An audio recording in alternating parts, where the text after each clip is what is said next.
امام علیہ السلام نے فرمایا کہ تم اپنے دوست سے پیار اور محبت سے پیش آؤ اور اس سے تم خلوص سے بات کرو، لیکن اگر وہ دوست تمہارے پیار محبت کا احساس نہیں کرتا تو تم اس سے دور ہو جاؤ اور اسے چھوڑ دو، کیونکہ ایسے دوست تم پر اپنا مطلب اختیار کرتے ہیں۔ جب بھی تم سے بات کرتے ہیں ان کا کوئی کام ہو یا ضرورت، کیونکہ ایسا انسان تمہارے پیار کا طلبگار نہیں بلکہ اپنے مطلب کا طلبگار ہے، جو اپنا فائدہ دیکھ کر تم سے بات کرے اور اپنے کام کو دیکھے۔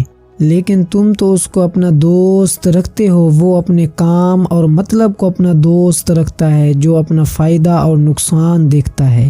امام علیہ السلام نے فرمایا کہ سچا دوست تمہارا وہ ہے جو تمہاری زندگی اور حالات کے بارے میں پوچھے اور تمہارا احساس کرے اور تم سے پیار کرے۔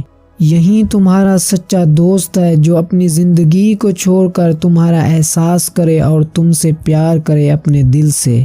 تمہیں چاہیے کہ ایسے دوستوں کے ساتھ تم پیار محبت اور خلوص سے چلو اور ان کا دل نہ دکھاؤ اور درد نہ دو۔